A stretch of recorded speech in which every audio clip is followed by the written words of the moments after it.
El primer juicio por crímenes de lesa humanidad en Mendoza comenzó el jueves 1 de julio de 2010 en San Rafael.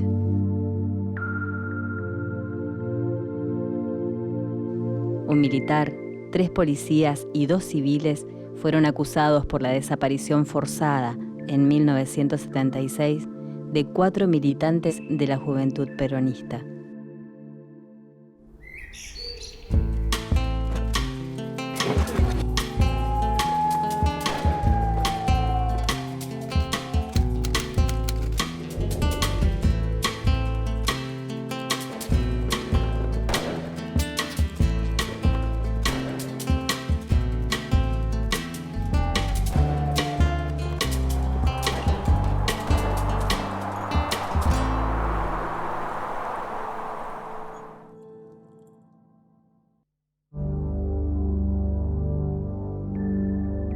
Las víctimas del terrorismo de Estado en Mendoza lucharon durante más de 30 años para llegar al primer juicio por crímenes de lesa humanidad. Familiares, organismos de derechos humanos y parte de la sociedad civil resistieron las leyes de obediencia debida, punto final y los indultos. Fueron años de lucha incesante, antes de que la justicia de la democracia sentara en el banquillo de los acusados a los autores del genocidio local.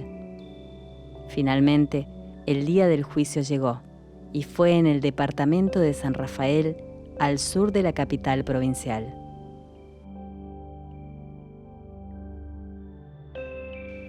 El juez Héctor Cortés integró el tribunal que llevó adelante el primer juicio por crímenes de la dictadura en San Rafael. Bueno, ese fue el primer juicio en la provincia de Mendoza. En realidad los 3 jueces, el doctor Nasif, el doctor Burat y yo, ya habíamos intervenido en el primer juicio en la región de Cuyo, en San Luis, en el año 2008 al 2009.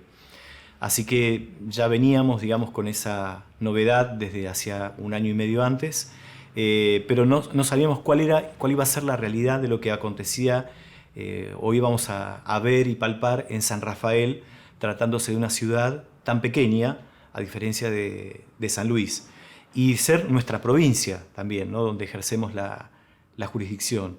Tuvimos que trasladarnos todas las semanas para mantener una frecuencia de juicios. En ese momento se podía hacer de esa manera, y creo que eso también ayudó por el tema de que la mayoría de los imputados era de ese lugar, la mayoría de los testigos era de ese lugar, las víctimas y sus familiares eran de San Rafael, y creo que eso impactó mucho en la comunidad en general, en el sentido de que creo que había una versión de cómo habían o podían haber sido los hechos, pero claro, un juicio oral como estos, en cierto sentido, destapa la realidad de lo que dicen las personas que vivieron, y uno empieza a conocer no lo que se escribe, sino lo que se vive, o lo que las personas vivieron en un juicio de esta naturaleza, ¿no?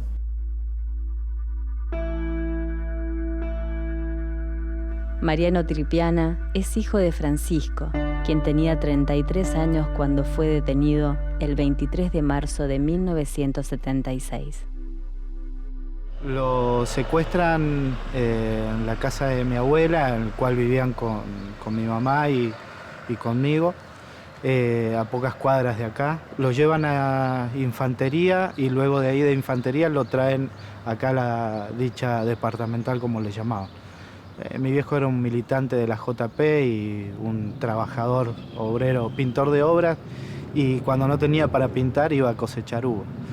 Bueno, mi viejo estuvo 10 días acá, junto con Alfredo Porra, con Martínez Vaca, otros compañeros más, durante esos 10 días. Y bueno, durante esos 10 días venía mi mamá a traerle el desayuno, a traerle la comida. Un día fue que le dijeron: señora, a su esposo ya le dimos la libertad. Bueno, mi mamá dice, pero él nunca llegó a casa. Y bueno, ahí empezó toda la odisea.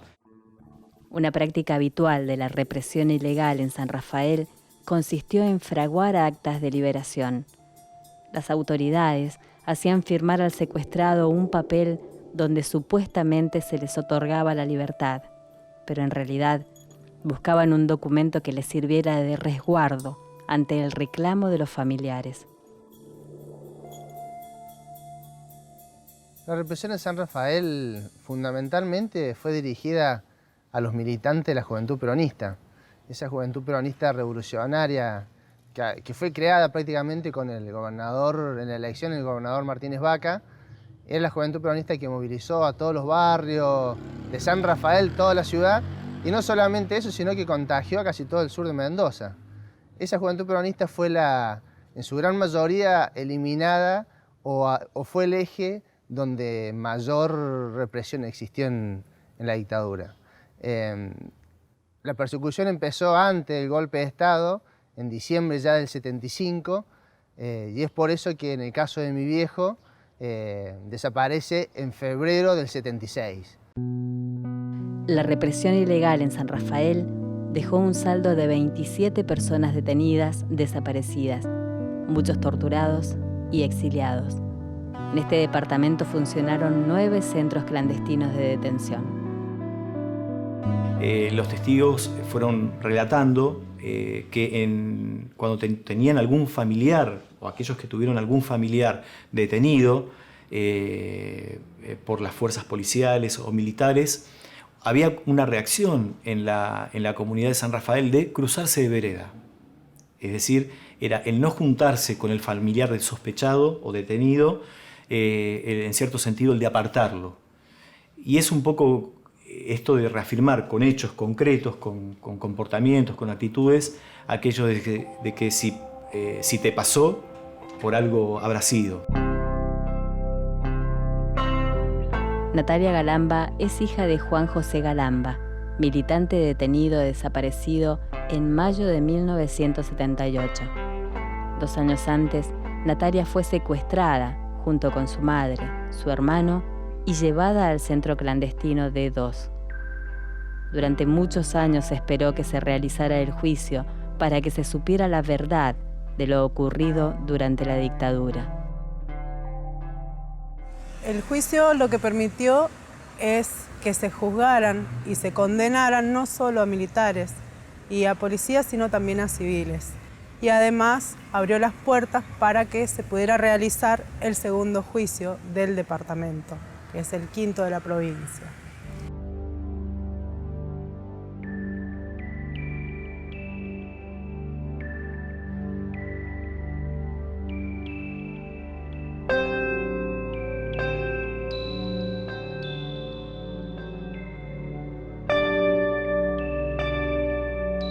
Sí, lo que recuerdo de San Rafael en particular es que en todas las audiencias del juicio siempre hubo muchos asistentes que no eran de los organismos de derechos humanos, sino que eran pobladores, ciudadanos que residían allá en San Rafael.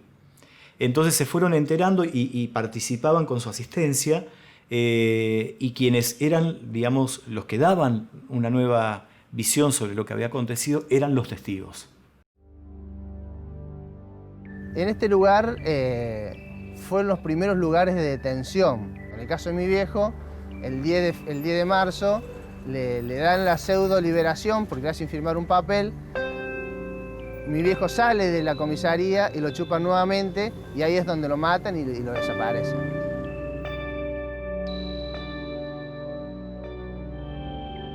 En el 2010 se llega a un juicio que el principal triunfo que tuvimos con ese fue el cambio cultural. Es destruir o pulverizar lo que fue la teoría de los 2 demonios. Esa teoría que justificaba cualquier crimen o tortura o la desaparición de nuestros compañeros, de mi viejo, pero fundamentalmente el cambio era siempre cultural. Hay muchos grupos económicos interesados en el silencio y sobre todo para mantener esta sociedad tan conservadora con su statu quo intacto. Entonces, reconocer de que en San Rafael hubo represión, hubo secuestro, desaparición y tortura, era como se les caía un poco la careta que ellos tenían. Entonces, yo creo que el principal triunfo de ese juicio fue el cultural.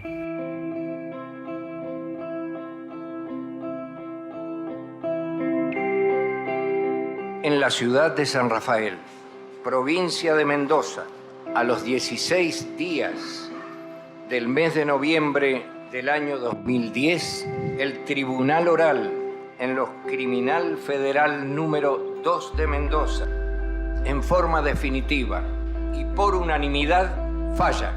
Después de 4 meses de debate, el Tribunal Oral Federal condenó a los acusados a distintas penas de prisión. El excomisario Raúl Ruiz Sope fue encontrado culpable de privación ilegítima de la libertad agravada por violencia y amenazas, tormentos agravados y homicidio calificado por alevosía y condenado a prisión perpetua. El exteniente coronel Aníbal Guevara fue declarado culpable por privación ilegítima de la libertad, tormentos agravados y homicidio calificado por alevosía y condenado a la pena de prisión perpetua.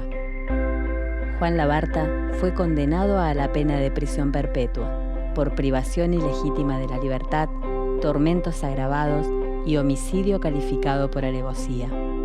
El ex represor José Musere falleció durante el proceso oral. El abogado Raúl Egea Bernal fue condenado a la pena de 8 años de prisión e inhabilitación absoluta por el tiempo de la condena para ejercer cargos públicos.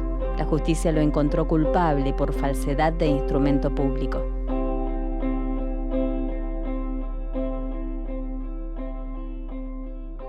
Y fue como un antes y un después en la historia de la sociedad sanrafaelina, ¿sí? Como una bisagra. Una cosa era el antes del juicio, donde acá se creía que no había pasado nada, y el después, donde empezó a circular que sí, que realmente acá también sucedieron las mismas cosas de las que se hablaba en otros lugares del país. La condena produjo un profundo alivio en miles de ciudadanos de San Rafael que vieron cómo la justicia, a través de un fallo, podía establecer cómo ocurrieron hechos históricos que cambiaron profundamente a una comunidad.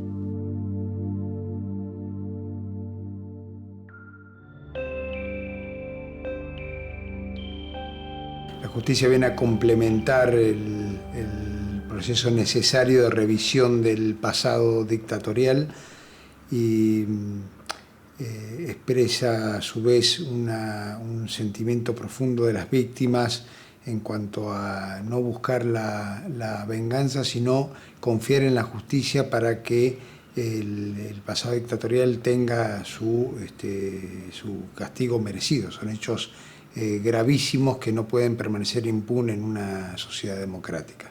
Eso es uno de los tantos valores.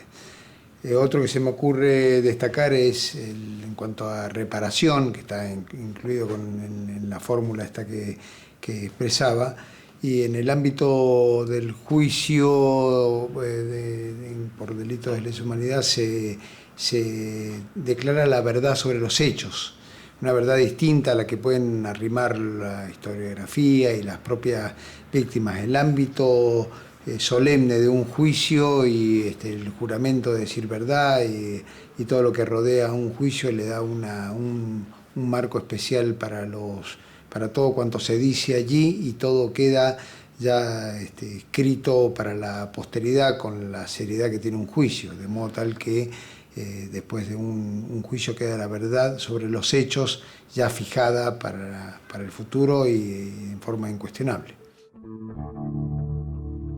Elba Morales es la persona que más sabe sobre cómo se organizó la represión ilegal en Mendoza. Lleva años trabajando en la elaboración y presentación de denuncias ante los tribunales de justicia. Como parte de su tarea, descubrió el centro clandestino Las Lajas, que dependía de la Fuerza Aérea, y fue clave en la restitución de la única nieta recuperada en esta provincia. Elba conoce como nadie el terror que la dictadura aplicó en estas tierras. Que el MED fuera convocado como testigo de contexto en el primer juicio oral y público fue un reconocimiento muy importante para la tarea de todos, desde las primeras compañeras que fundaron el MED, todos aquellos que se fueron incorporando y que realizaron durante diferentes etapas mucho trabajo. Fue un reconocimiento para todos, porque, bueno, como que nosotros teníamos una mirada de contexto un tanto diferente de los demás. En Mendoza se han realizado 3 juicios por crímenes de lesa humanidad y 2 más están en curso. De ser una de las provincias más postergadas, pasó a ser un territorio donde se realiza uno de los debates más emblemáticos, el juicio a los jueces. Yo entiendo que es fundamental que se dé un juicio, porque el juicio es lo que permite traer las cosas a donde tienen que estar. Pone a cada uno en su lugar. A los que fuimos víctimas nos ubica, aunque no nos guste o aunque haya discusión sobre el tema, pero nos pone en el lugar que la justicia considera: usted ha sido víctima de esto. Al que hizo el daño tan terrible como fue el genocidio, lo ubica en ese lugar. Usted hizo esto, esto, esto y esto. Está la audiencia que está recibiendo todos esos datos. Está el que te defiende y está el que garantiza que los derechos de los genocidas también existan. Ya desde el hecho de declarar ante un tribunal, ante un órgano del Estado, el mismo Estado que antes tantos daños les causó, es ahora el que les da la oportunidad de relatar lo que les ocurrió y ser escuchados por un órgano del Estado y ser escuchados por la Fiscalía, que es otro órgano del Estado, y poder expresar en palabras todo ese dolor. Ya de por sí, ya eso ya es una reparación. Y si eso se suma el hecho de que los imputados estén presentes escuchando el dolor que causaron de parte de boca de las propias víctimas, es otro aspecto más para sumar. Y si a eso le sumamos después el contenido de la justicia en sí, en traducir ese relato en un alegato, que es otra reparación más. O sea, yo en ese sentido me han dicho varios de los familiares que en los alegatos nuestros ellos hablan por nosotros, ya es otra reparación más. Y a eso un cuarto momento, que es el de la sentencia, bueno, es un proceso muy significativo en cuanto a reparación.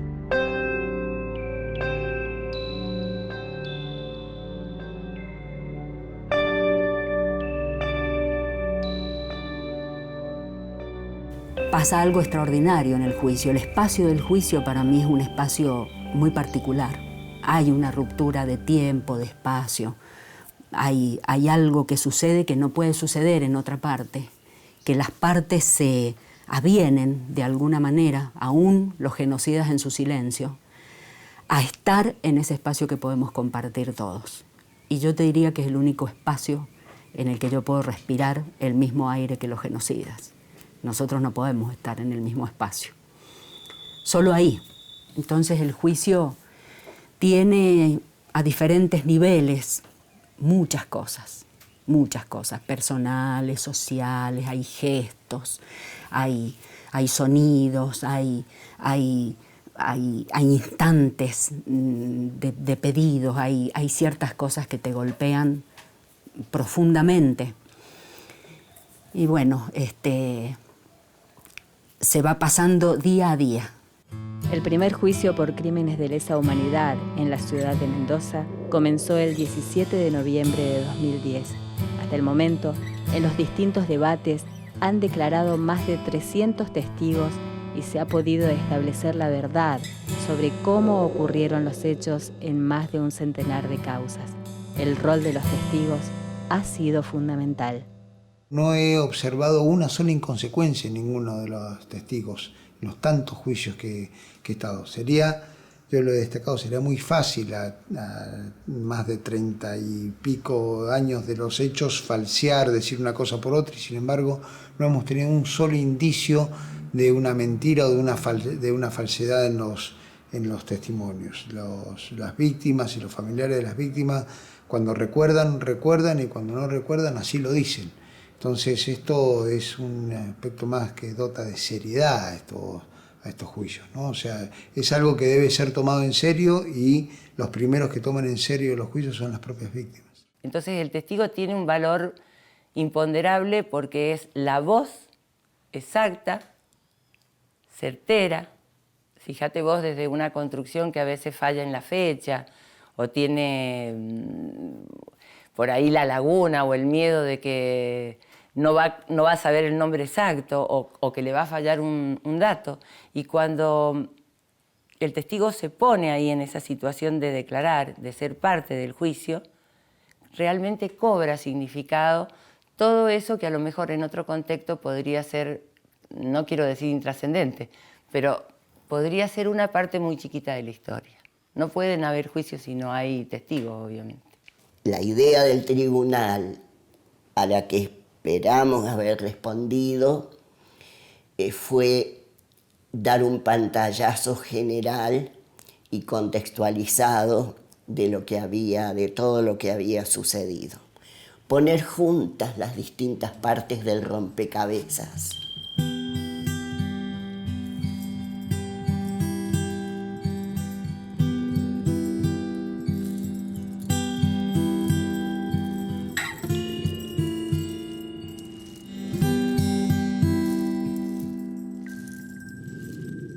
Mi vieja lo vivió con mucho entusiasmo y con ese efecto reparador, porque lo que había estado oculto por mucho tiempo empezó a conocerse, la prensa le empezó a dar mucha difusión.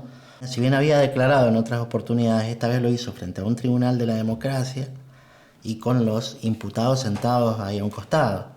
Y ella tuvo la posibilidad, y lo hizo, de pararse y pedirles a los imputados que dijeran dónde dejaron los cuerpos de nuestros familiares, que dijeran la verdad. Bueno, pudo expresarse. Lo que quiso decir durante muchos años, lo pudo decir en la oportunidad del segundo juicio. Señora, ¿usted quiere agregar algo que le haya quedado, que quiera decirle al tribunal o a las partes? Y lo único que ya lo dije recién, que aspiro a que se haga justicia y que algún día nos enteremos dónde están los restos de nuestros hijos. Porque esa es una cosa que está pendiente, ¿no? Y que nos molesta bastante no saber qué fueron de sus restos. Y que pienso que hay gente que sí debe saber y que puede hacer que algún día tenga no sé qué, de decirlo, el coraje de decirlo. Bueno. Eso es todo lo que... Muy bien. Gracias, espero. señora, por haber venido. Está desocupada. Bueno, muchas gracias.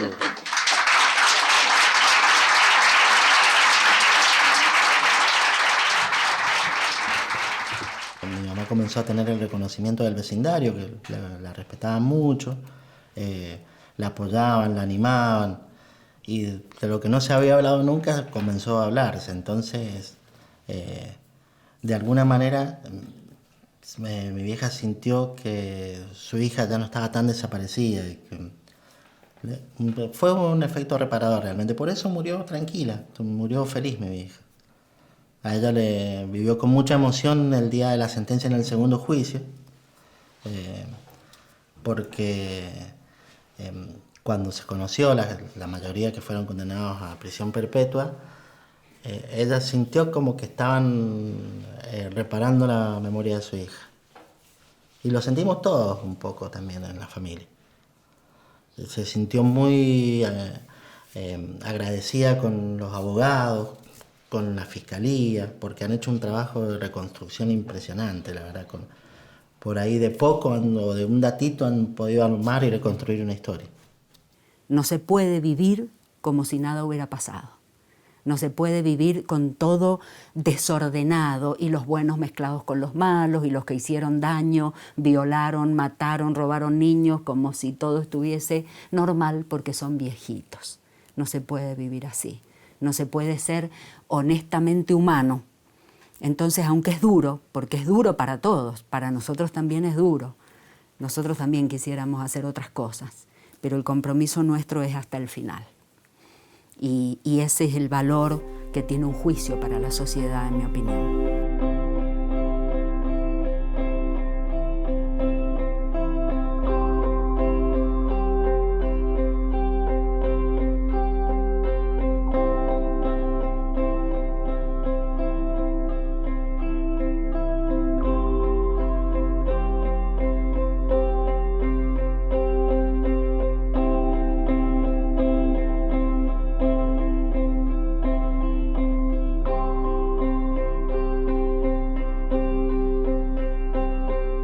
Sentencia número 1326. En la ciudad de Mendoza, a 6 días del mes de octubre del 2011,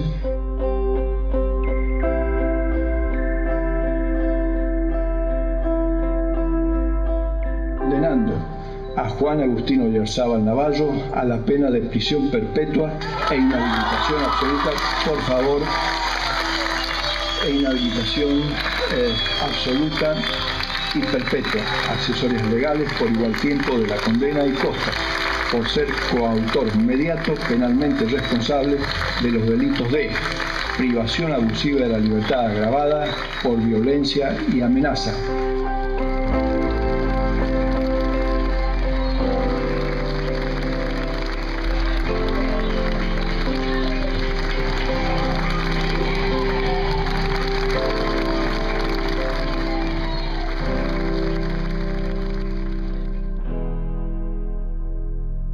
Tal vez de una extraña soledad aprendamos a dejarnos sin temor a ver que es posible sonreírte si te vas y no existe más profundo amor que dejarte ser.